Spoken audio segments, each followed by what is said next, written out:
What's good, King Ganda? It's your boy O'Shea Duke Jackson back at it again with another episode of the King Ganda channel, and I'm here again with our brother NAKMEEZY. What's going on, family? I'm good, man. Salute to you and salute to all the subscribers. All right, tell people for the people actually that don't know what your channel was about, man. Go ahead and explain, what your channel is about and what you do on that particular channel.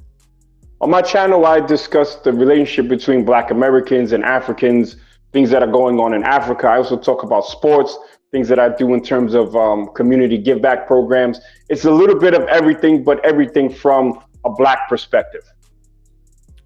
All right, now this is going to be a really controversial topic, and everybody knows that may know you because you're quite known, or let's say infamous.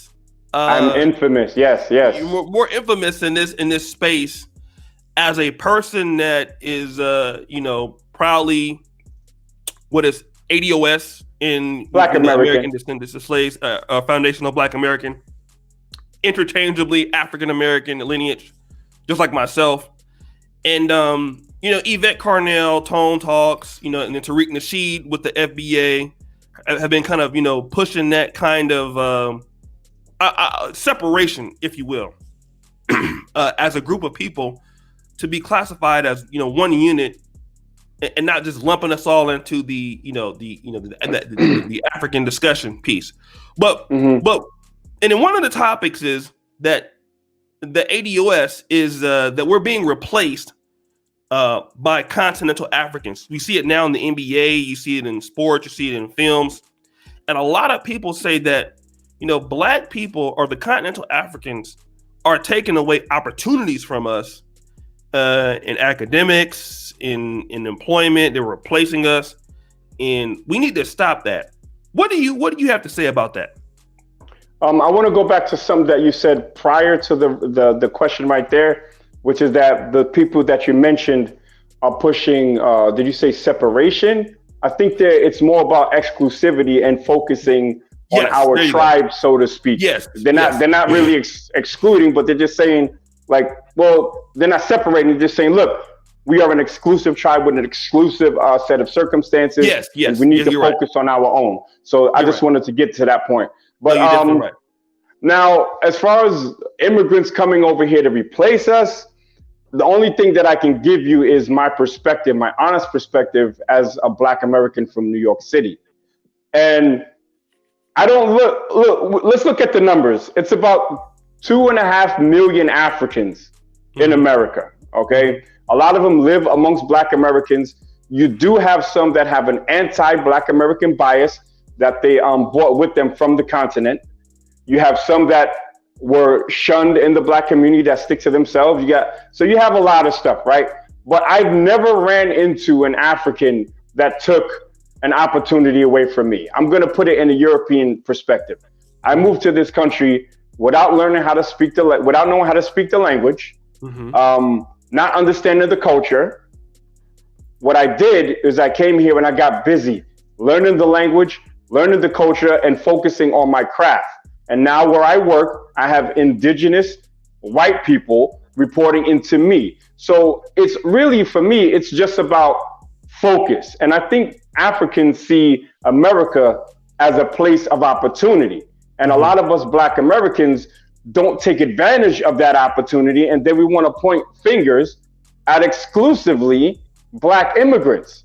I've been on platforms and I say, look, it seems like y'all have more smoke for Black immigrants than even right-wing extremists.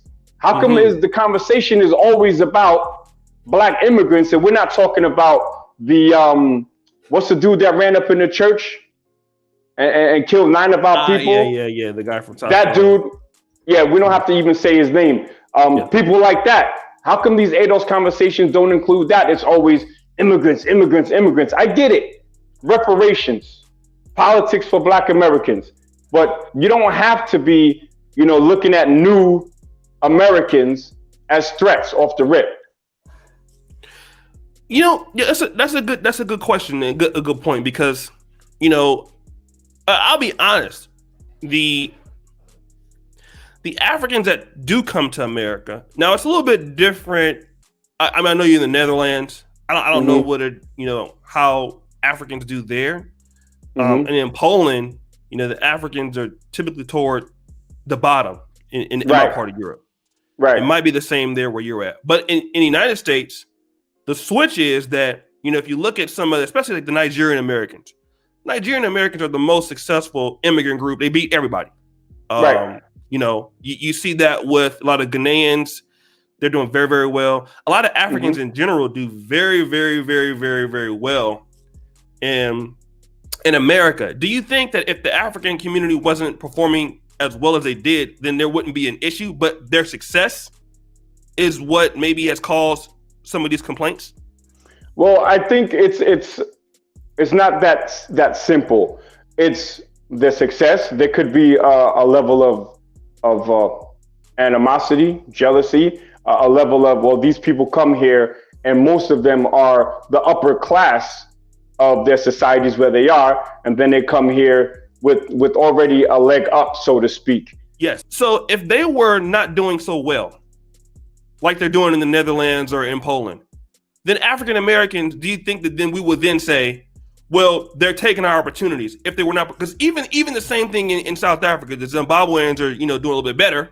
So the South Africans are saying, well, they're taking our opportunities. But if they were not doing so well, would we have those complaints about African immigrants if they're not performing so well?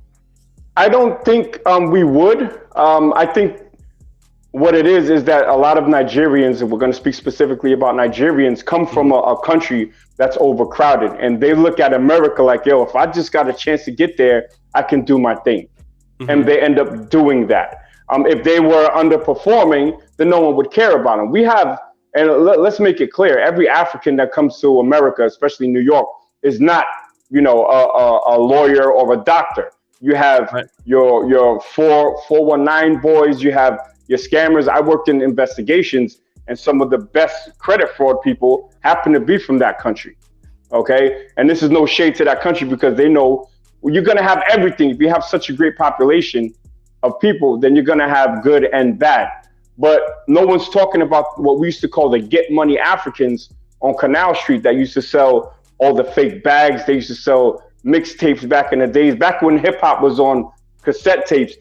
A lot of Africans that came in the early 90s used to sell bootleg tapes. They went from bootleg tapes to opening up little stores that sold bootleg tapes, to then open up stores to sell legitimate merchandise and do business between America and Africa.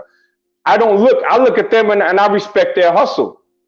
And I'm not going to be like, oh, you're getting all this money. No, I was taught to make sure that I get money too. So if you come from a hustle mentality and you don't come from a victim mentality in terms of why they getting so much money, that just sounds like some hater stuff. So let me ask you this, because a lot of people, they're going to have a problem with what you're talking about. And I honestly believe that what you're saying is true. I don't feel that, when I see, for example, and I went to undergrad and I saw a lot of African students that were in, the engineering fields. A lot of them are going into medicine, pharmacy. When you see blacks, that's the representation that you see. Even at the HBCU schools of medicine, you see at Howard, Meharry, Morehouse, Charles Drew. You see a lot of the African students, and when I see blacks complaining about that, I'm like, well, a lot of our people are just not interested in some of these fields. When it comes to the engineering, not that we can't do it, but engineering. You even see the Shade Room. The Shade Room is a gossip blog that's owned by Nigerians that talk about really the African American community. And people are like, well, immediate takeout.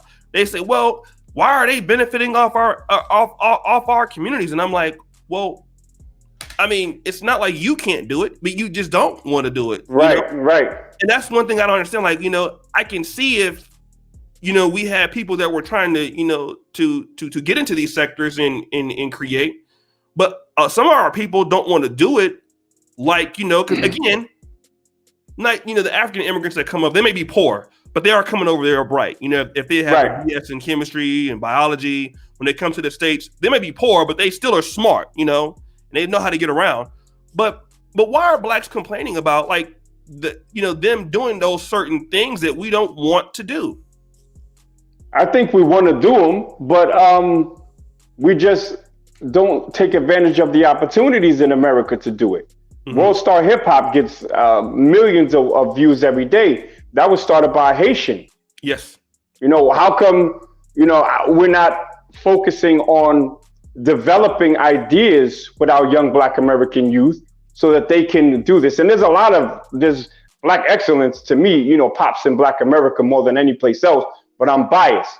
But we need to focus on that as opposed to pointing fingers at people who look at America for what it is, which it is the land of opportunity. So I would say get on your grind and stop pointing so much fingers. But when it comes to the political spectrum, I can see where some African immigrants come and they jump on the side of, oh, well, I'm not that kind of Negro. I'm more down with the establishment, so to speak. And then if you put them in certain places, there is an opportunity for them to be misrepresenting themselves as us and then voting and making policies that are against foundational Black Americans. But on the thing that you just talked about with the competition, I think competition breeds productivity. So right. I don't look at anyone that's getting money as a threat. I just focus on getting my money too. Let me ask you this, because, me and you are a little different in the fact that we're African American, but we are ADOS or FBA, but we live out of the country. And right. And it's not until you've had an experience to live out of America that you really understand, like, oh, America is the land of opportunities. Like, even when you come to Europe or the Netherlands, and the Netherlands is highly developed, like Poland. Right. But it's not America. It's not the same opportunity, not, bro. Right? How much better is America than most other countries for opportunities since you've been living out, in the European Union for, so many years now? That's how great America is, bro. I rep my every day, all day on my helmet, on my mouth. What do you call it? My mouth covering is American right. flag. You have to leave America sometimes to realize how great it is. I'm telling you, because even Holland, while it has good infrastructure, they're probably some of the best managers of waterways and things like that in the world. There's nothing like America. Like, you can go to America as an immigrant and build up and live in a mansion if you put your grind on, within 5 years. But here in the Netherlands, the system is designed to keep people just like paying taxes their whole life. So it's a lot easier to succeed in America. And that's why I think is the best country on the planet. And if it wasn't, there wouldn't be so many people, especially Africans and people from the Caribbean, going to America as their right. first choice.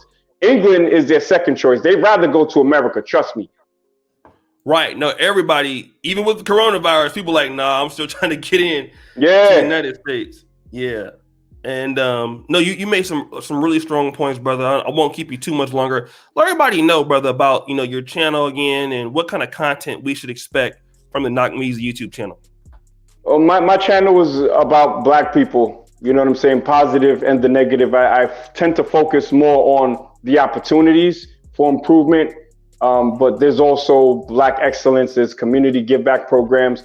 If you like the content, then I would say look at some videos. If you like it, press like. If you don't, press dislike. But if you dislike it, just leave a comment why. I have a very high interaction rate, so I try to answer every single comment that I get, and we can have conversations.